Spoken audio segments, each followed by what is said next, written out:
So the 2020 NFL free agency has been one of the more interesting free agencies in recent memory. A lot of big names have moved around and switched teams. We saw Tom Brady, who a lot of people consider the greatest QB of all time, leave the Patriots and head to Tampa to play with Bruce Arians in his Worcester Web. We saw Deandre Hopkins, a perennial Pro Bowler, get traded for essentially pennies by NFL standards. Now he's headed to the Arizona Cardinals, who will hook up with Kyler Murray and try to kickstart a new era for the Cardinals. Many say these players won the offseason. They got paid and went to better teams with more opportunity. In this video, we're going to break down the teams and players that did get so lucky and maybe didn't go to a better team, maybe went to a worse team, maybe didn't get paid, and maybe just fumbled the bag altogether. As always, quickly before we dive into the video, if you're new here, like the video and subscribe to the channel. I post sports videos and NFL videos almost daily, so you don't want to miss a video. Turn on those noties. Alright, so I just mentioned some players that won, they got the bag, they're going on to the better teams. It almost seems like they're leveling up in their NFL career. But in terms of players that didn't really get the bag and didn't really level up, in my opinion, we got to start with Dak Prescott. So Dak Prescott, the QB for the Cowboys,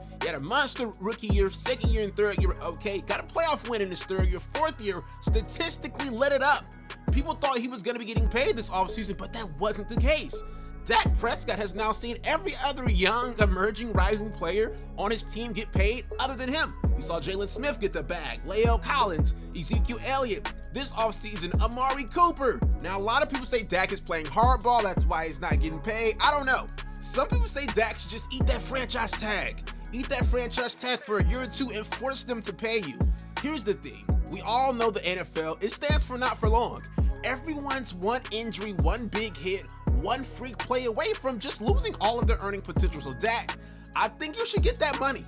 I think you should get that money, ink a big deal, especially in times like this where honestly we don't know if it'll be an NFL season. I think Dak's crazy to not have a deal inked by now. Now recently it broke that they are back in negotiations, so hopefully I can maybe update this video and Dak will be an offseason winner. Now on the flip side of Dak Prescott, some teams, they just spent too much money. They just went willy-nilly, and we gotta mention the Miami Dolphins. So I did a free agency biggest winners video, and a lot of Miami Dolphins fans were like, yo, we had a good offseason. Why didn't you mention us in this video? The reason I didn't mention the Dolphins in a winner video is one, they're doing two things. They're trying to recreate the Patriots system of having some stud cornerbacks, having one deep safety. They're trying to recreate that Patriots formula, which might be an L. And two, in order to recreate that formula, they're overspending on players. They gave Kyle Van Noy $30 million.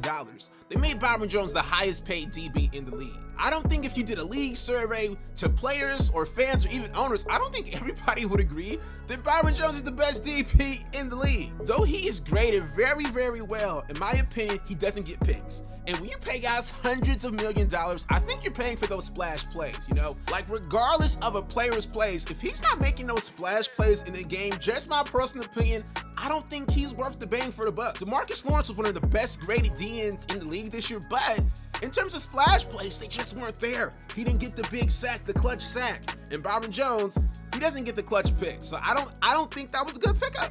I think you guys are trying to recreate the Patriots system too hard, and I think you overpaid for some players. Next up, another losing organization, we have the New England Patriots. Now this might turn out to be a dub for the Patriots. We don't know, but right now it looks like they're losers. And I say it looks like they're losers right now is because they let the GOAT walk out. They let Tom Brady walk out, who was honestly making the best of that situation.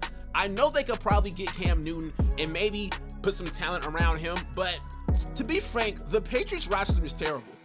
They put a bad roster around Tom Brady the past 2 years. Wasn't enough talent on that offense. And now, honestly, the only thing they have going for them is being the Patriots. If Bill Belichick wasn't there, and if the Patriots weren't known for just having one of the best organizations and cultures in the league, this team would be nearing Browns territory, in my opinion, in terms of just talent and what they have on the roster. And I'm talking about the throwback Browns, not the new Browns, because the new Browns are absolutely loaded. Another big loser this free agency, man. A lot of people thought this team was a quarterback away, a piece away. People thought the quarterback was the only problem, so if they could land a decent quarterback, people thought they could win big. And this team is the Chicago Bears. Now, they did try to land a decent quarterback. They traded the 4th round pick for Nick Foles. The reason why this was a bad move and an L is one, Nick Foles is 0-4 in the starter.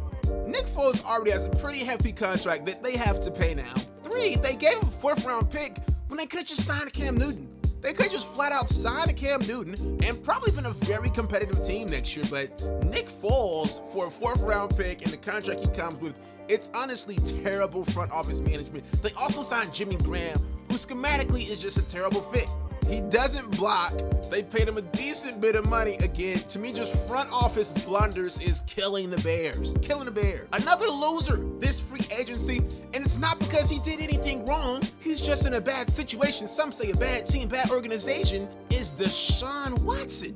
So Deshaun Watson, promising young talent, promising QB, but the people around him, the front office, I feel like they are ruining the pieces. They are ruining the team. So first the Texans get rid of Jadeveon Clowney, then they ship off D-Hop for a 4th round pick, and now Deshaun Watson is approaching a contract year with a bad defense and not really any legit targets on offense. They have an aging backfield. No one really on that offense in terms of receivers was really a stud outside of D-Hop. I feel like they put him in like a lose-lose situation. No way he comes out of this looking amazing next year, so maybe they're trying to drive down his price for that contract. I doubt they're doing it because it's probably not going to work, but I don't know. This situation for the Houston Texans is just terrible. If I'm Deshaun Watson, I'm getting out of it. I'm testing the free agency. I'm having a different team max me out. The final biggest loser of free agency, and I hate to do this. This one stings, and it kind of makes my favorite team look bad, but another huge loser are running backs.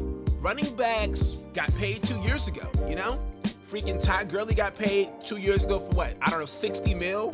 2 years later, he's cut, released. Now, some people say he won because he got a big check for getting cut, and now he's getting another check from the Falcons. But in terms of money, if he would have just finished his deal with the Rams, he would have made so much more. Him getting cut, it's terrible for the running back market. Another guy that just fumbled the bag, Melvin Gordon. He tried to hold out last year, came back, had a terrible season. Chargers fans hated him. They switched on him. He signed a terrible deal this offseason too. Not a lot of money. Another running back, Derrick Henry. Best running back in the league right now, you could argue, puts up monster numbers. The Titans decided to pay the guy that hands him the ball instead of him. Here's the thing. The Titans go where Derrick Henry goes. Tannehill is just another passenger on the Derrick Henry Express. Him getting paid before Derrick Henry is crazy. And the way the NFL set up, I hate to break it to you, Derrick Henry's probably not going to get paid. They're going to franchise tag him this year.